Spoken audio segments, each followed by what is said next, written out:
Boa noite a todos. Conseguem ouvir-me bem? Bem-vindos a todos vocês, quem está pela primeira vez, quem já está por muitas vezes, sejam todos bem-vindos. Hoje a nossa palestra vai ser um bocadinho diferente, porque estamos a comemorar a 21º Encontro de Literatura Espírita.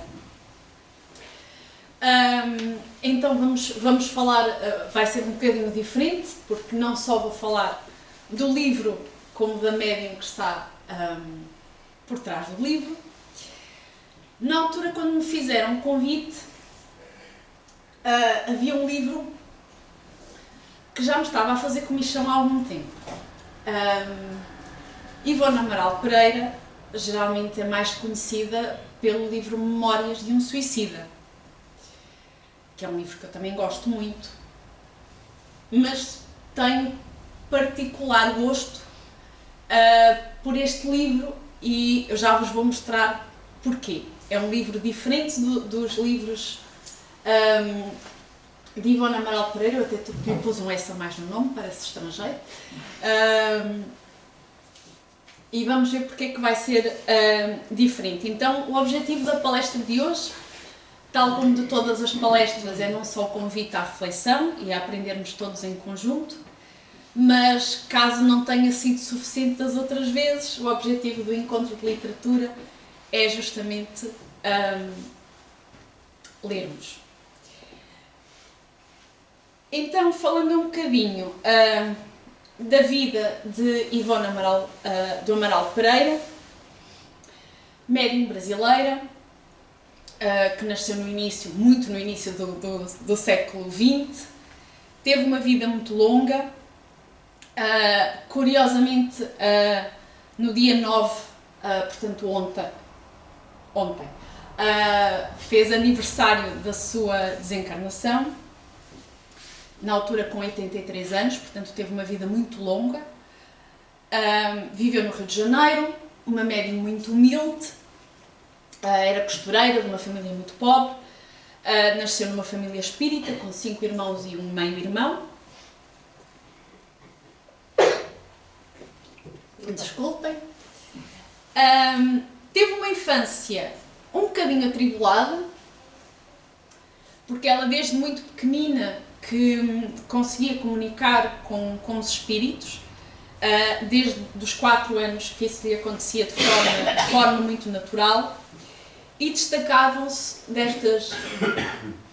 das entidades que ela viam, duas, Charles, que tinha sido seu pai numa encarnação anterior, da qual ela tinha lembranças muito vivas dessa encarnação, e o espírito Roberto de Canalejas, deve ser Canalejas, pero mi espanhol não é muito bueno,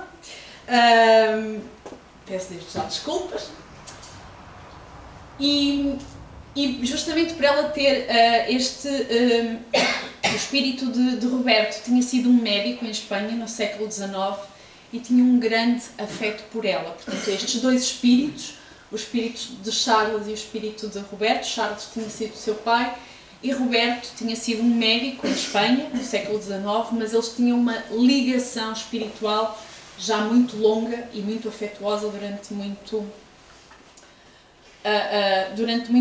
tempo. E ela sentia, depende muito das fontes que se visitam, algumas dizem que ela teve uma infância infeliz, não sei se infeliz é a palavra correta, porque ela tinha muitas memórias da última encarnação, então ela tinha uma grande melancolia, porque ela lembrava-se dos familiares e dos grandes afetos, e ela sentia que a família terrena que ela tinha na altura no Rio de Janeiro não sentia como família, sentia que estava no meio de pessoas desconhecidas. Da encarnação anterior, que ela se lembrava muito bem, o nome dela tinha sido Leila Vilares de Guzmán, acho que já tinha aqui dito que o meu espanhol é terrível. e ela suicidou-se muito nova, aos 20 anos, no Rio Tejo. Só de lembrar aqui que o Rio Tejo nasce em Espanha, ela não se suicidou em Lisboa. Portanto, isto foi tudo em Espanha. E isso foi a grande motivação, ou melhor, uma das razões pela qual ela se dedicou tanto aos suicidas, e todo o trabalho dela andou sempre à volta destas histórias. Ivone do Amaral Pereira pode ser considerada uma médium psicógrafa, mas a mediunidade dela era muito peculiar, porque ela conseguia desdobrar-se e ir até aos locais e ver o que é que tinha acontecido. Noutro livro da qual ela foi médium, por exemplo, o Drama da Betranha. Bom dia! O Drama da Bretanha.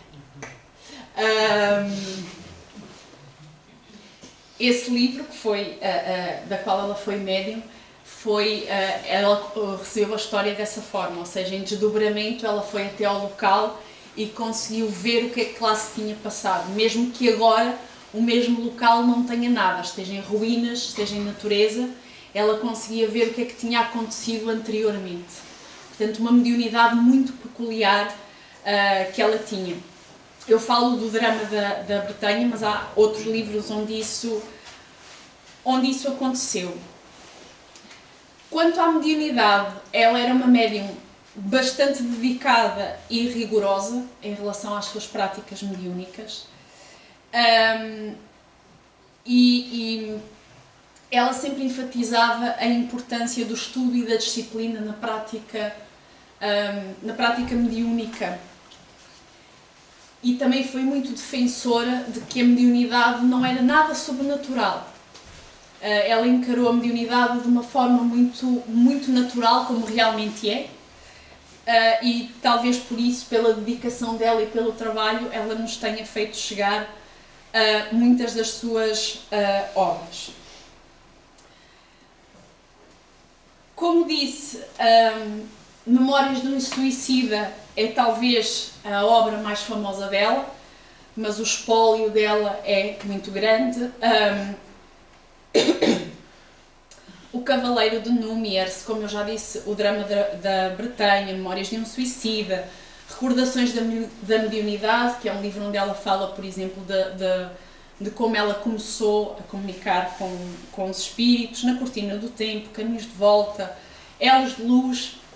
São muitas as obras que ela ajudou a trazer para este lado do mundo, e não só os livros, como ela também colaborou em várias revistas e jornais, e também foi uma palestrante.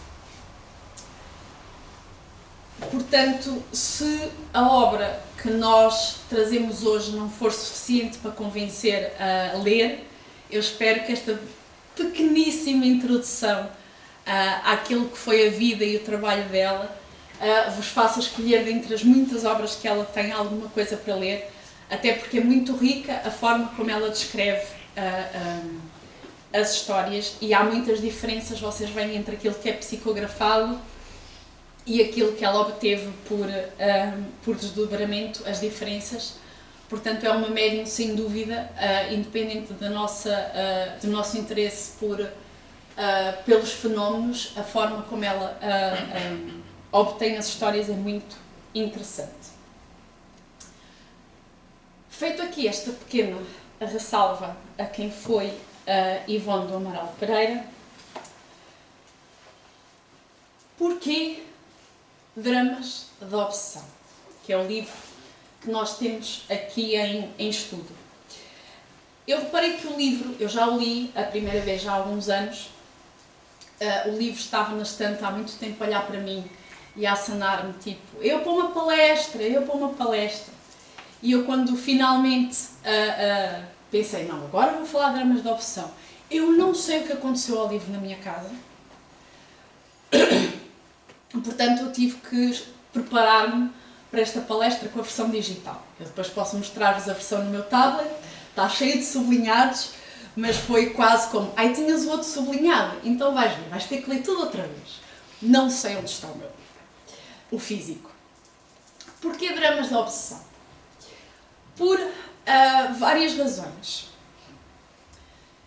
Primeiro porque é um livro pequeno. Enquanto Memórias de um Suicida pode assustar as pessoas, porque é um senhor calhamaço, para quem não tem hábitos de leitura pode assustar. Dramas da Obsessão é um livro pequenino e é um livro com duas histórias independentes. O que faz a experiência de leitura totalmente diferente. A outra razão é vamos falar da obsessão. E falar da obsessão, da forma que ela fala. Eu falei a palavra obsessão e senti assim, pá! Um silêncio, toda a gente olhar para o lado a ver se vê o obsessor. E acho que essa é uma das razões pelas quais este livro faz muito sentido aqui. Porque a forma como Bezerra de Menezes, que foi o espírito que passou estas histórias a Ivone, trata a obsessão, é muito humana, é muito caridosa, não faz da obsessão um bicho-papão. E acho que é por isso que o livro é tão interessante. Antes de começarmos a entrar no livro, e já que o livro é sobre duas histórias de obsessão, nada como voltarmos ao livro dos Espíritos e na questão 459 o Kardec pergunta: os espíritos influem em nossos pensamentos e em nossas ações? E a resposta é, sob este aspecto, a influência deles é maior do que imaginais, pois, com muita frequência, são eles que vos dirigem. Então vamos parar aqui um bocadinho e pensar. Nós geralmente, quando pensamos em obsessão, estamos a pensar em mal. Mas, de certa forma, o que eu estou a fazer aqui agora, eu estou a influenciar-vos. Estou a influenciar-vos que leiam Ivone do Amaral Pereira, estou a influenciar-vos que leiam Dramas da Obsessão, estou a influenciar-vos a pensar sobre a obsessão. Portanto, quando Kardec faz esta pergunta, é justamente neste grande guarda-chuva de que nos influenciamos todos uns aos outros. E a influência que exercemos uns sobre os outros é às vezes tão grande que nem nos apercebemos que são os outros que nos dirigem. E às vezes a grande diferença é entendermos quem é que nos está a dirigir. Ou qual é o propósito das pessoas, ou dos espíritos, se quiserem, encarnados ou desencarnados, que estão connosco. E o que o livro Dramas da Obsessão faz é justamente descodificar isto. É como é que os espíritos exercem influência sobre nós. E como é que nós deixamos que isso aconteça.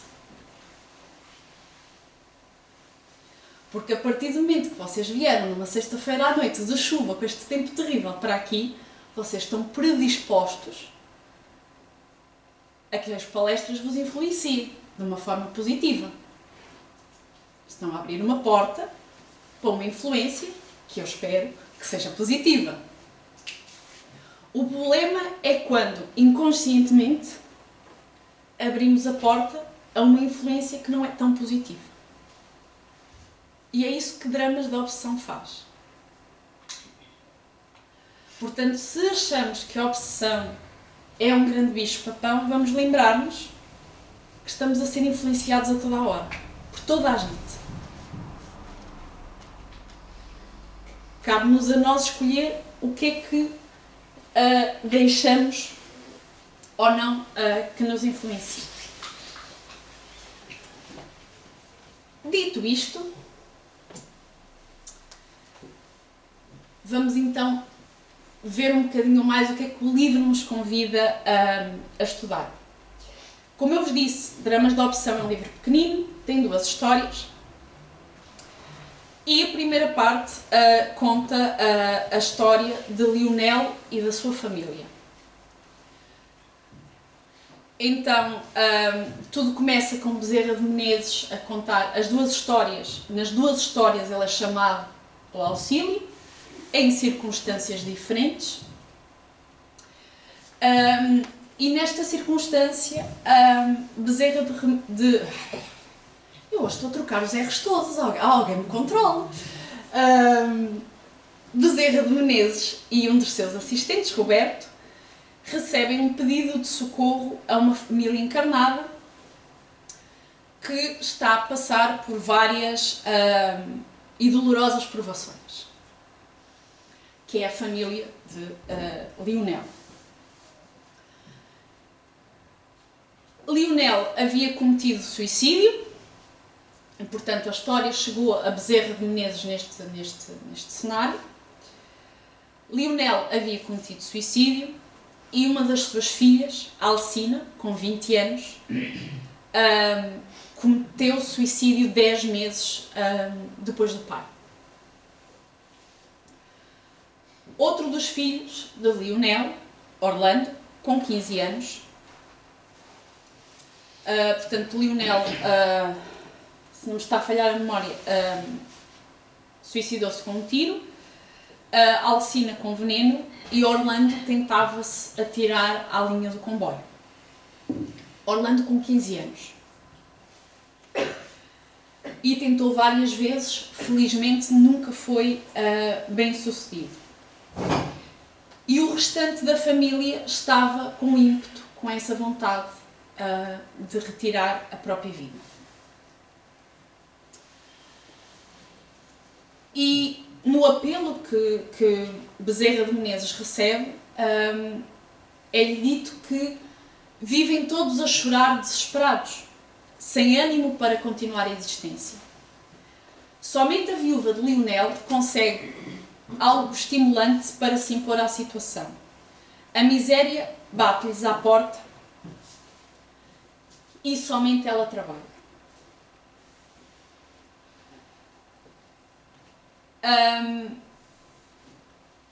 Então, Bezerra de Menezes e o seu assistente foi ver o que é que se passava com aquela família. 2 pessoas aqui já tinham cometido suicídio, uma estava a tentar e as outras estavam a sentir isso dentro de si. Então, o que ele conseguiu detectar na visita à casa da família é que se tratava, a família estava sobre uma obsessão coletiva simples. Ou seja, identificaram que haviam algumas entidades a perturbá-los. E o que o livro faz, e eu não vos vou estragar a leitura, não vou fazer spoiler, não vos vou estragar a leitura, o que o livro conta é a forma como Bezerra de Menezes e os seus assistentes olham para a situação. Que primeiro é analisar a situação da família e, no segundo momento, analisar a situação dos obsessores. E quando analisam a situação da família, o que é que eles descobrem? Lionel tinha sido influenciado a cometer suicídio. Era influenciado a meter-se no jogo. Ele era o que na altura se chamava um guarda-livros, portanto hoje acredito que o mais próximo seja um contabilista. Então ele era incentivado a retirar o dinheiro da empresa para meter no jogo. Até que as dívidas foram ficando tão grandes que ele sentiu que ou ele ia preso porque ele estava a roubar a empresa, ou o suicídio. Então, quando Bezerra de Menezes e o seu assistente chegam à casa desta família, o que eles veem é o espírito de Lionel desorientadíssimo, já desencarnado, através do suicídio, na casa. Na casa. Porque quem lê Memórias de um Suicida fica com a ideia do vale dos suicidas, não sei. Estava na casa. Ele não tinha ido a lado nenhum. Ele estava na casa dele. Tal como a Alcina. E depois começaram a ver porque é que Lionel se deixou envolver por estes obsessores. Então o livro vai-nos contando um bocadinho da vida dele. Que ele tinha sido um espírito um bocadinho rebelde, que não gostava de estudar, que não tinha nenhuma aptidão religiosa, nenhum interesse religioso. Conseguiram ver que ele era um médium que nunca tinha nenhum interesse em ter posto em prática a sua mediunidade. Não fazia nenhum tipo de prece. Então ele era um espírito que, pela sua rebeldia, permitiu que aqueles obsessores estivessem ali. O que o assistente de Bezerra de Menezes também conseguiu identificar nesta análise, não é? Porque eles foram à casa de Lionel, então vamos voltar a relembrar. Lionel e Alcina, portanto pai e filha, tinham cometido suicídio. Então na mesma casa estavam os familiares encarnados, 2 espíritos suicidas e 4 espíritos obsessores.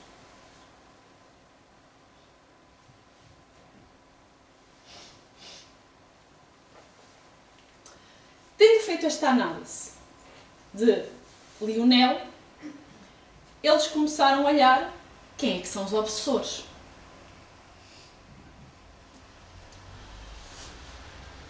Então eles observaram, isto passa-se na década de 30 do século XX, e então o assistente Bezerra de Menezes conseguiu entender que para aliviar a família o melhor seria começar por socorrer os 2 espíritos suicidas, primeiro o pai, depois a filha, e agora olhar então, socorridos os 2 e levados até um centro espírita, olhar pelos obsessores. E aperceberam-se que os obsessores estavam vestidos como as pessoas, como os judeus se vestiam em Portugal do século XVI. Portanto, os obsessores eram um pai e 3 filhos rapazes. Portanto, havia aqui uma família a perseguir outra.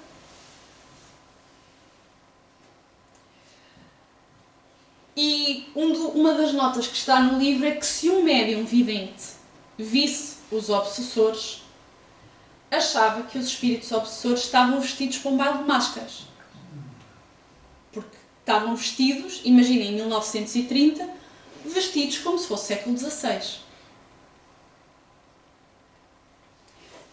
E eles iam e vinham, estes obsessores, como se fossem também eles parte da família.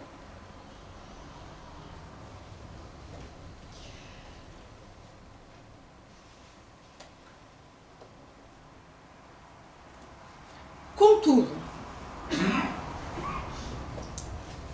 vamos agora parar e pensar. Da história que eu vos apresentei,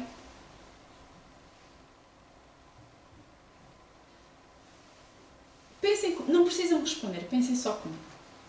De que lado, se vocês tivessem de tomar partido por algum lado, de que lado é que vocês ficariam?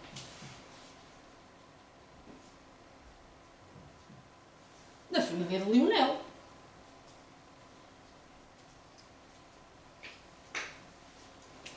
Então, o pobre desgraçado senhor tem uma família, tem ali um pai e 3 filhos a darem-lhe a volta à cabeça para jogar, para roubar da empresa, a incitarem os filhos ao suicídio. Contudo, observasse com atenção os obsessores, ia reparar que havia vestígios de sangue nos seus corpos perispirituais. Os dedos das mãos e dos pés tinham as unhas arrancadas. Eu estou a descrever agora os obsessores. Portanto, o pai e os filhos tinham as unhas das mãos e dos pés arrancadas, a gotejar em sangue. Tinham queimaduras por todo o corpo, provocados por ferros incandescentes. Pulsos deslocados, o que fazia com que o movimento deles das mãos fosse muito limitado. Mordeduras de ratos gigantes. Estigmas, portanto feridas, nas faces, no pescoço, nos braços e nas pernas. Todo o emblema trágico das vítimas da Inquisição em Portugal.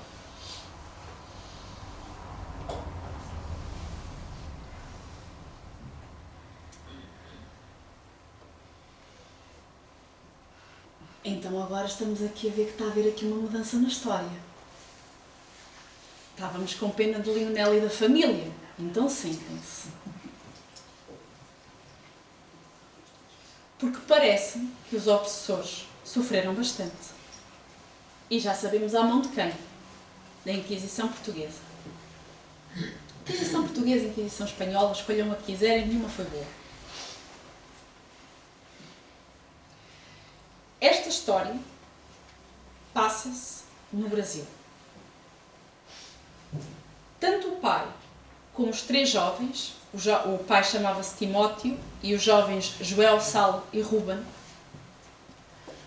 4 séculos depois, acreditavam que estavam em Lisboa.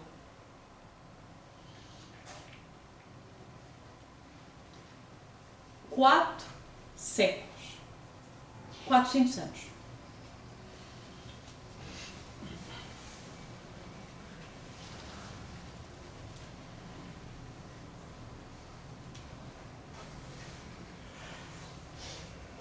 Então, o que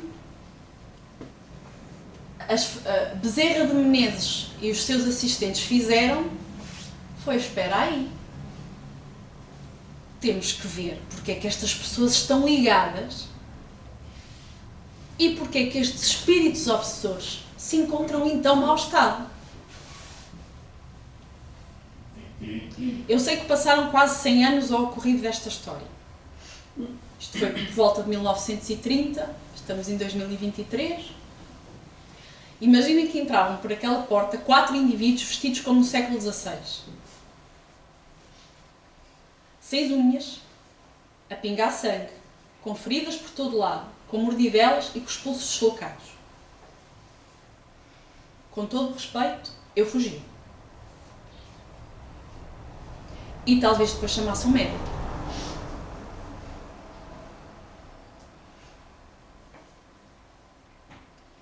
Porque a imagem perispiritual daqueles 4 mostra um sofrimento atroz. E foi isso que o assistente de Bezerra de Menezes foi ver. O que é que tinha acontecido? Então o que se descobre é que a família de Timóteo, há aqui uma outra personagem que eu ainda não referi, que é Esther, que é a sobrinha de Timóteo, portanto do obsessor pai, vamos chamar-lhe assim, não está aqui ainda neste campo, mas é ela que vai intervir, é ela que vai ajudar por eles. Portanto, Lisboa, século XVI, uma família judaica, convertida obrigatoriamente pelo Santo Ofício, e o livro faz também um belo elogio do que é converter as pessoas à força, geralmente não dá em nada. E o que é que foi, quem é que foi a família de Lionel? Alcina, a filha de Lionel, tinha sido a madrinha de um deles que os denunciou ao Santo Ofício. Lionel tinha sido inquisitor.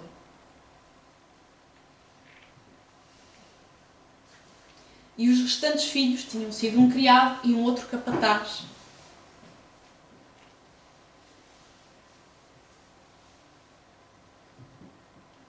que denunciou aquela família judaica à Inquisição. Portanto, a família de Timóteo, a família dos obsessores, era uma família judaica, lisboeta, que vivia em paz, que foi obrigada pela Inquisição a converter-se. Que estes amigos, que agora são a família de Lionel, descobriram que eles não se tinham realmente convertido, denunciaram-nos à Santa Inquisição e os pobres morreram nas condições que foram descritas, completamente torturados.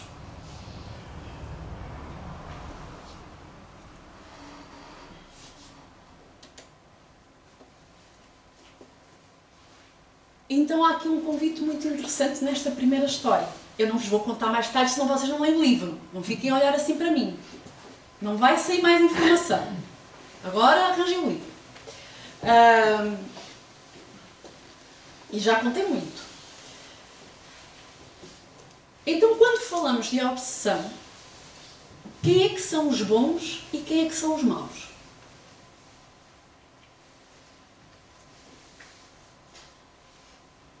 Ai, porque tudo me acontece. Possivelmente deveriam ser as reclamações de Lionel. Só que ele ignorava que tinha sido um inquisitor muito pouco recomendável.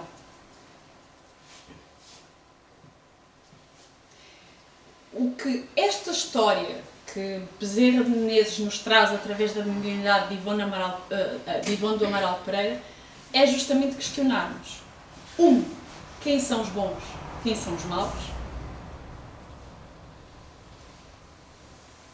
2, ai caramba, se calhar a má da fita sou eu. Lembram-se que vocês começaram todos por ter pena de Lionel, coitado. Era só um inquisitor famoso da época.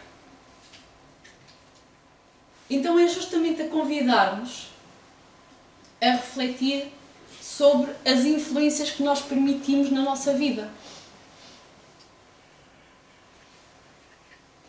Então o que é que aconteceu aqui nesta primeira parte do livro, nesta primeira história? A família de Lionel, que não eram família no século XVI, profundamente equivocada, submeteu uma outra família à tortura. E este pai e estes filhos desencarnam não só às mãos da tortura, como em profunda raiva e profundo ódio. Então, de vítima, passaram ao algoz.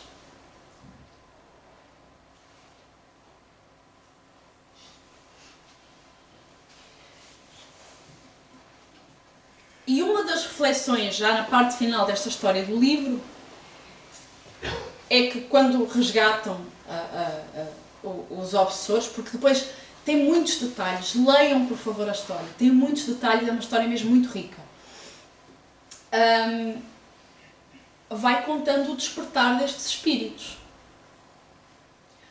Há uma cena que é profundamente triste. Quando estes obsessores estão a tentar que Orlando, o jovem de 15 anos, se atire ao comboio, eles não sabem o que é um comboio. Eles falam da máquina, do monstro ruidoso que cospe vapor. E acham que as rodas do comboio são as garras do monstro. Então estes espíritos desencarnaram em tamanho sofrimento, em tamanho ódio, em tamanho vingança, que 400 anos passaram por eles e eles não deram conta. Eles não deram conta que os espíritos mudaram de país, saíram de Lisboa, foram para o Brasil, não deram conta que um dos espíritos mudou de sexo.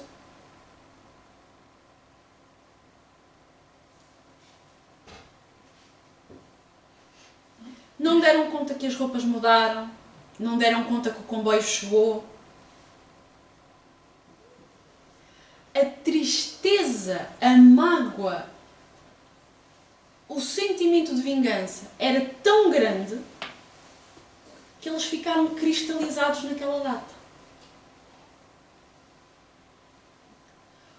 O que para mim é muito assustador. Porque quer dizer que se eu neste momento da vida não perdoar um par de pessoas e um par de situações, o obsessor sou eu.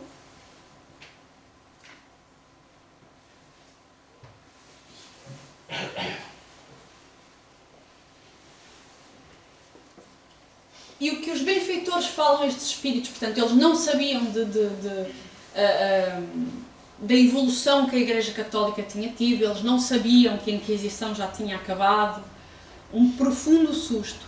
E foi preciso muito tempo dentro do centro espírita para lhes ir mostrando, portanto, esses espíritos frequentavam aulas como a nossa que está a decorrer agora, os trabalhos de estudo e desobsessão, eles iam frequentando e a perceberem-se que os trabalhos em nome de Jesus eram trabalhos bons. Tanto que os benfeitores, para falarem com estes obsessores, falavam que havia um rabi que era misericordioso. Obviamente, se eles morreram às mãos do Santo Ofício, se lhes falassem de Jesus Cristo, como eles fugiam outra vez. Que a Inquisição outra vez. Estão a conseguir acompanhar, eu sei que são muitos detalhes e eu estou a tentar reduzir a história para também não se estragar muito. E o que os benfeitores falam a eles em certo momento é que isto são os benfeitores a falar para os obsessores. Vós, que ereis honestos e bons. Portanto, eles estão também numa linguagem coloquial, não se esqueçam que eles estão cristalizados no século XVI. Vocês que eram espíritos honestos e bons, mas não possuíam boa vontade para perdoar e esquecer, permaneceram estacionados no ódio, cristalizados na prática de vinganças, e tanto odiastes e feriste que auxiliastes o progresso e a emenda dos vossos próprios inimigos. Porque nisto os inquisitores durante estes 4 séculos foram reencarnando, sempre sob a obsessão destes 4, mas eles foram reencarnando. Os quais hoje já se encontram em melhores condições morais do que vocês.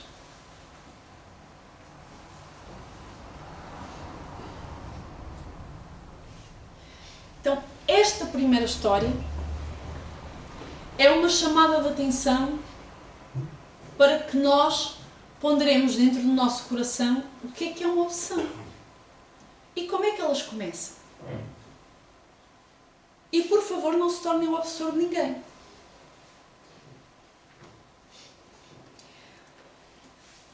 Porque uma das reflexões que o livro faz é que a obsessão pode ser vista de 2/3 prismas, que são obsessões baseadas no ódio e na vingança, como vimos esta história que eu acabei de vos apresentar, por amor,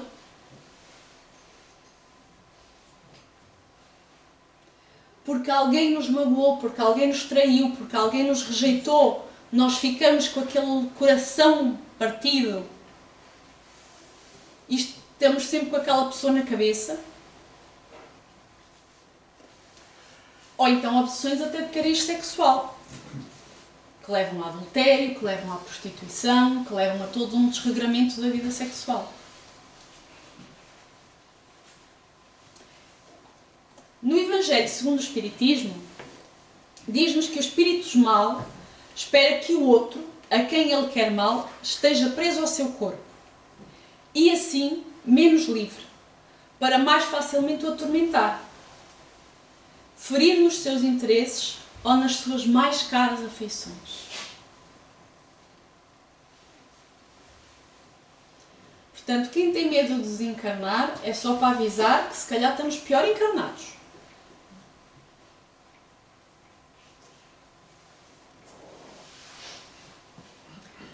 Daí Jesus dizer, orar e vigiar.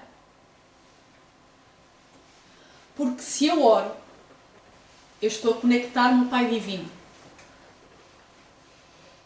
E se eu estou em vigia, se eu estou atento, eu estou a pensar. Então, lembram-se de Lionel? Então, mas eu não gosto de jogar, agora vou jogar. então, mas eu não fumava e agora vou fumar. Uma pessoa tem que estar atenta. Porque se estas sugestões vão vindo, de onde é que elas estão a vir? E se alguém nos está a dar estas sugestões, orar por eles.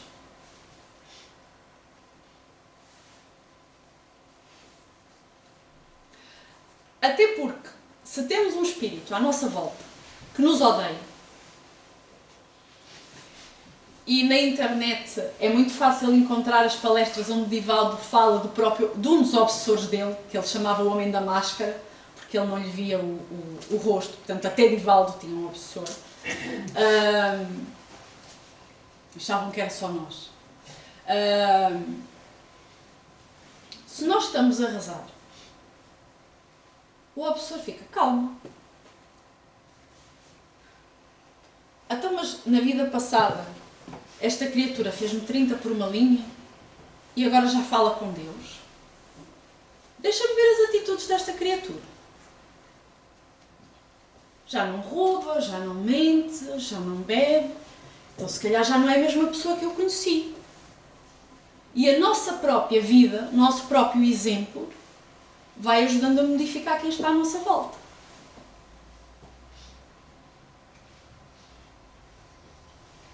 Portanto, orar e vigiar, que parece aquele grande clichê de Jesus, é o que no fundo nos blinda e nos protege da obsessão. Posto isto, falta outra história. Eu disse que o livro tinha duas. Outra história ainda mais pequenina, mas igualmente interessante. E começa por dizer que é dedicada às mulheres. Tivemos o Dia da Mulher esta semana. Agradeço muito as flores e os abraços, mas se é Dia da Mulher não é para me darem flores nem abraços, é para me tratarem como uma igual. Muito obrigada. Desculpem lá, tinha que dar a facadinha feminista. Então é um convite às mulheres. E porquê que é um convite às mulheres? Porque vai falar da maternidade. E a história que eu vou contar não é uma história muito simpática, portanto, se o suicídio é muito delicado e eu espero não ter magoado ninguém, porque não é essa a minha intenção, eu estou a falar da história que o livro conta, eu aproveito já para fazer igual ressalva sobre esta história. Portanto, eu estou a contar a história do livro, não é uma crítica a ninguém, ok? Então esta história começa outra vez com um apelo, que no caso não foi feito a Bezerra de Menezes, foi feito a António de Pádua, e um dos assistentes de António de Pádua lembra-se que Bezerra de Menezes é médico e convido a auxiliar neste caso. Portanto, o que está a acontecer é Angelita, que é a personagem central desta história, está em trabalho de parto, um parto complicado, e alguém ora por ela. Alguém ora tão firmemente a António de Pádua que um dos assistentes de António de Pádua comove-se e diz: ok, vamos mandar um médico. Zé, anda cá. Se calhar não com estes termos, não tão corriqueiros, mas foi o que aconteceu. E quando Bezerra vai à casa, ele encontra uma casa de um casal jovem, sensivelmente do mesmo período, continuamos nos anos 30, então encontramos Angelita com 19, encontramos o marido dela, Alipe, um pouco mais velho, com 29, encontramos Sara, ou Sarita, como a chamavam, uma senhora da minha idade, 35 anos, que era ela que fazia a prece, e era ela que estava a auxiliar o parto, juntamente com um médico. E o cenário que o médico encontra, portanto, Bezerra de Menezes encontra, é um médico desesperado à altura, portanto, estão a ver, se hoje nós reclamamos das cesarianas e dos partos dos humanos nos anos 30, a medicina continuava a ser muito parca e quem fazia os partos na altura eram as parteiras, e só se chamava o médico em último recurso, que foi o que aconteceu nesta história. Portanto, a Angelita estava em trabalho de parto, a parteira estava a auxiliar, as coisas não estavam a correr bem, chamaram o médico. Quando o médico chegou, Bezerra de Menezes entende que o médico já atuou tarde.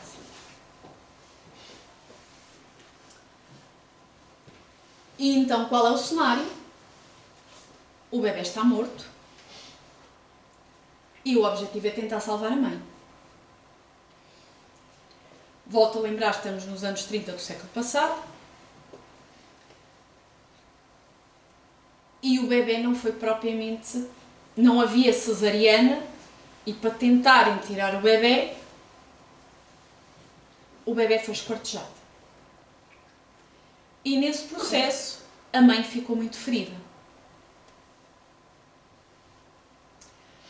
Isto foi um processo que Bezerra de Menezes acompanhou durante 20 e tantos anos. Angelita ficou paralítica, o bebê faleceu, e Alípio, portanto o marido de Angelita, pôs-se ao fresco. Acho que é a forma mais simpática que eu tenho de dizer isto. Portanto, voltou a ter a vida de solteiro. Portanto, tinha a mulher paralítica em casa e ele voltou a ter a vida de solteiro.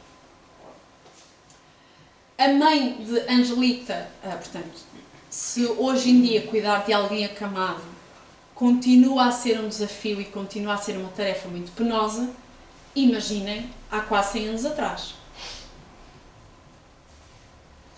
A mãe de Angelita abandonou, o marido meteu-se ao fresco e a única pessoa que ficou ao lado dela foi Sara, ou Sarita, como é chamada na história, que ia cuidando dela, ia instruindo, ia fazendo algumas atividades.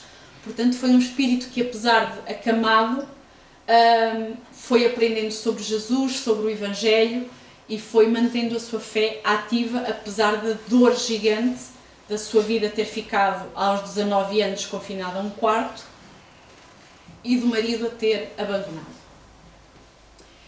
E mais uma vez Bezerra quer voltar atrás e entender porque é que isto aconteceu. Até porque quando ele chegou na cena do parto, ele vê um rapaz negro, de carapinho, muito assustado, com um ar muito rude, que ele entende que é o espírito que ia encarnar naquele bebê. Então, como é que se desvenda a história? Voltamos ao Brasil do tempo colonial.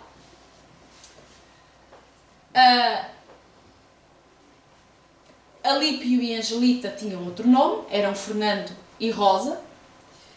Fernando era um grande amigo do marido de Rosa. E Rosa foi com estes dois para o Brasil escondida, porque na altura as mulheres de bem não iam à aventura para um país que estava a ser colonizado. Ela não queria deixar o marido, meteu-se à socapa no navio e lá foi ela. O que acontece durante esse processo em que eles estão a tentar conquistar riqueza no Brasil é que Bernardino, o marido de Rosa, ou da Angelita, se preferirem, na última encarnação em que vamos saber dela, ele tem que vir a Portugal e o amigo e a esposa ficam no Brasil enquanto ele vai e vem. É só para avisar que a viagem não é de avião, a viagem é de barco. Portanto, não era propriamente muito rápido e os barcos da época não são propriamente estes cruzeiros magníficos que nós vemos agora nas fotos. Quando estes três, eu esqueci-me de um detalhe extremamente importante, quando estes três chegaram ao Brasil, vamos lembrar outra coisa maravilhosa da história, havia a escravatura. E eles queriam um escravo que os ajudasse na exploração, portanto eles andavam nas matas, nos terrenos, à procura de tesouros e essas coisas, e eles queriam um escravo forte que os ajudasse. E eles compraram um escravo, isto até me dizer dói, compraram um escravo que ia ser condenado porque tinha matado alguém. Depois vocês vão ver os detalhes quando lerem. E o que acontece é então Bernardino volta para Portugal porque é chamado pela corte para resolver um problema. Então fica Rosa, ou Angelita, Fernando, ou Alípio e o escravo. Acho que vocês já fizeram contas ao resto do filme, não é? O amigo enrolou-se com a esposa do amigo, a esposa engravidou, souberam que o marido estava a voltar de Portugal quando ela estava com uma grande barriga, ela deu à luz e pediu ao escravo que desaparecesse com a criança. E o que é que o escravo fez para que a criança não fosse encontrada? Esquartejou-a e atirou-a ao rio. Da mesma forma que o médico esquartejou o bebê de Angelita.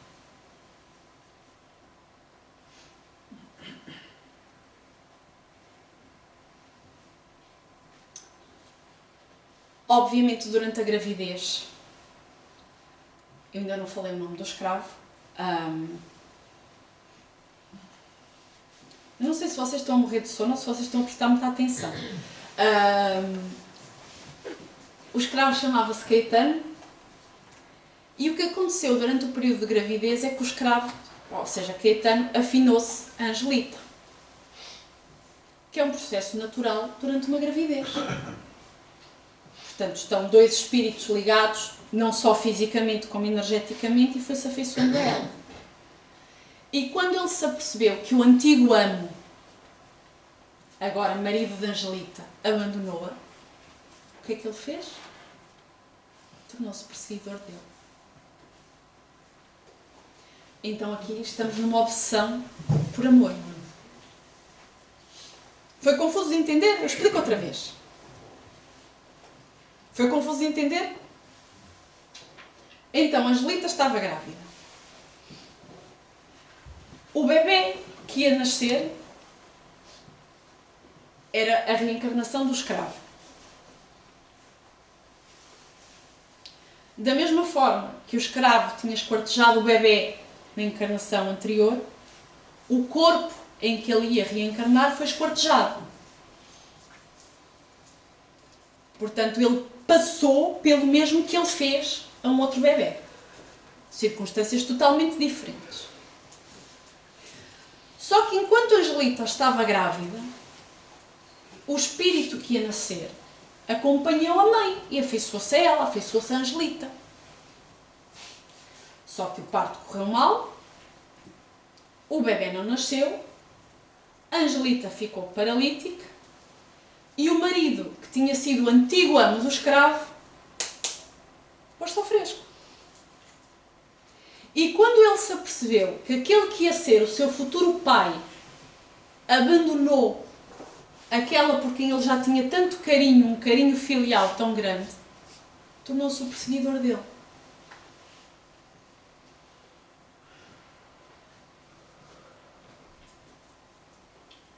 Escusado será dizer que entre a encarnação em que ele traiu o amigo com a esposa do amigo e esta, o indivíduo evoluiu bolha. Continuamos a entender que ele não é um bom rapaz. Depois ele também se mete noutros trabalhos, engravida uma jovem de 16 anos, mas vocês vão ler o livro e depois entendem o final.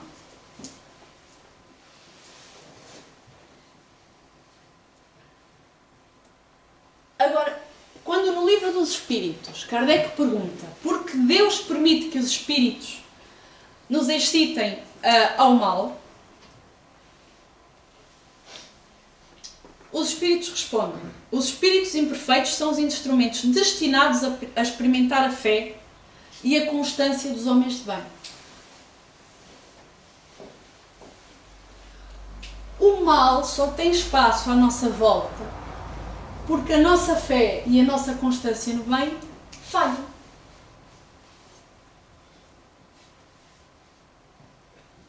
Vocês vão ver na história o progresso da Angelita, ou seja, a mulher adulta que estava no Brasil. A partir do momento que ela evolui, ela é rodeada por bons espíritos. E a resposta do Livro dos Espíritos continua: tu, como espírito, deves progredir na ciência do infinito. É por isso que passas pelas provas do mal, para chegares ao bem. A nossa missão é colocar-te no bom caminho. E quando as más influências agem sobre ti, e este é o momento em que a gente se põe debaixo da mesa, és tu que as atrás pelo desejo do mal.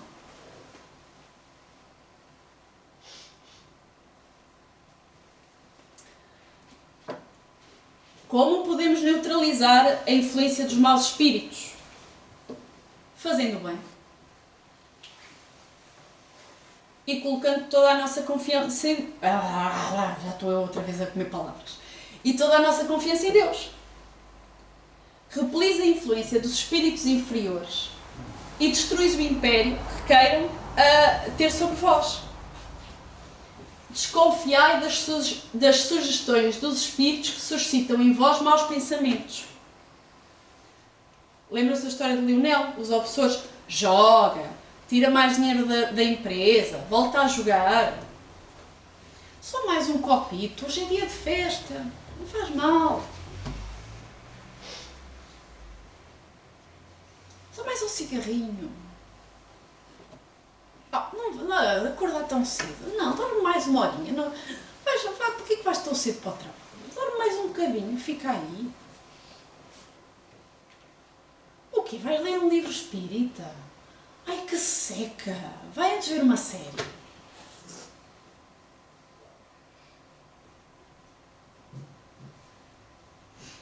Bem, os vossos olhares, eu estou assustada. Parece que de repente eu transformei-me na voz dos vossos obsessores. Culpada. Eu também estou na lista dos culpados. Não sou santa, só estou a dar palestra. Não...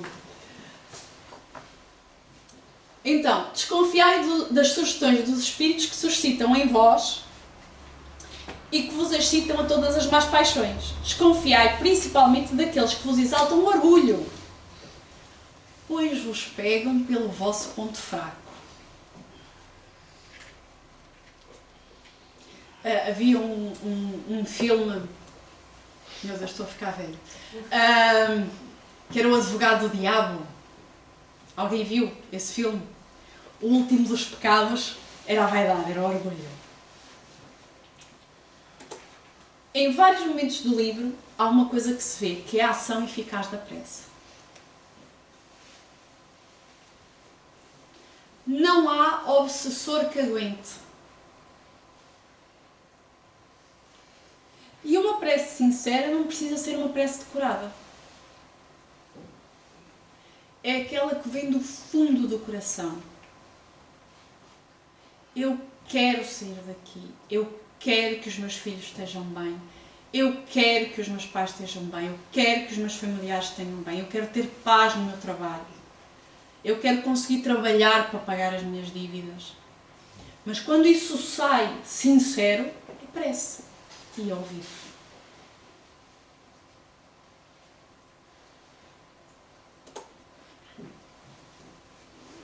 No fim do livro há este parágrafo que nos incita a pensarmos neste banquete que nos é oferecido para nós refletirmos. Portanto, em vez de pararmos e culparmos os outros, culparmos os espíritos maus, culparmos a inveja, o mau olhado e o olho gordo e o que quer que seja que a gente lhe queira chamar, o que é que eu estou a fazer para repelir as más influências sobre mim? Porque a cada um segundo as suas obras. Eu disse que a palestra de hoje ia ser um bocadinho diferente. Não sei se há perguntas. Não ouvi ninguém ressonar, não é mau.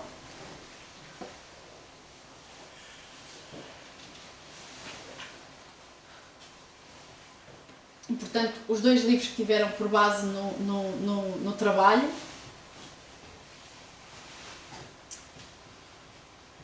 E fica o convite de irem pesquisar o trabalho de Yvonne. E espero que vos tenha convencido a ler o livro. É um livro pequenino, lê-se mesmo muito rápido. E é uma leitura muito ligeirinha. Não havendo perguntas, ou há perguntas? Okay. Então vamos à nossa prece, para irmos à segunda parte dos trabalhos. Vamos relaxar um bocadinho, muitos de vocês ficaram muito tensos. Dos dois lados da vida. Então já sabemos que prece é forte. Então eu queria convidar-vos a relaxarem. Quem quiser fecha os olhos. Eu gosto sempre de vos convidar a ir a um local bonito, na natureza. Quem for da montanha, vai para a montanha, para o parque, para a praia, um sítio que tenha água, água do mar, água do rio. Que se visualizem nesse local que vocês gostem. Ouçam o som da natureza, a água, os passarinhos, o vento nas folhas. E que possamos visualizar a figura de Jesus a aproximar-se de nós. Que bom que Ele vem ao nosso encontro. Vamos convidá-lo a sentar-se connosco.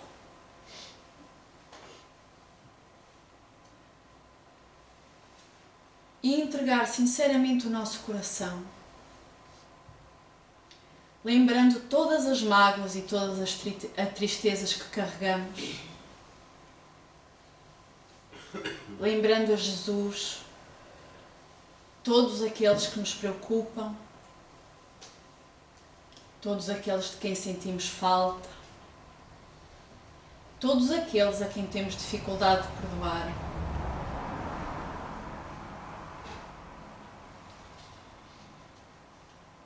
Vamos lembrar tudo o que aconteceu na nossa semana, o bom e o mau, e agradecer. Pois são estas dificuldades que nos elevam. E vamos pedir força. Por favor, Mestre, dá-nos força para mais uma semana de trabalho. Abençoa todos aqueles que amamos, mas todos aqueles que magoamos. Todos aqueles que prejudicamos. Abençoa todos aqueles que nos odeiam, que têm inveja, que têm raiva. Abençoa todos aqueles que nos rodeiam no lar, no trabalho, em todos os locais onde participemos. Lembremos os jovens nos orfanatos, carentes de um abraço. Lembremos todos os nossos jovens que nunca ouviram falar de ti, querido Mestre. Lembremos os professores, educadores, pais, tutores. Que a tua luz os ilumine e os ajude a guiar a um mundo melhor, mais calmo e sereno. Olha pela nossa cidade, pelo nosso país, por este mundo tão bonito neste universo. Que possas inspirar todos os governantes dos mais diferentes credos a que possam fazer leis mais justas e equilibradas. E que a tua luz possa socorrer todos aqueles que nos dois lados da vida choram em quartos, calabouços, em pântanos, por todos aqueles que experimentam a fome e a guerra, por todos aqueles que experimentam a violência nos dois lados da vida. Que a tua luz e a tua paz esteja com eles. E que durante a próxima semana nós possamos ser instrumento da tua paz e levar o teu carinho a todos aqueles que se abordarem de nós. Uma boa semana e que assim seja.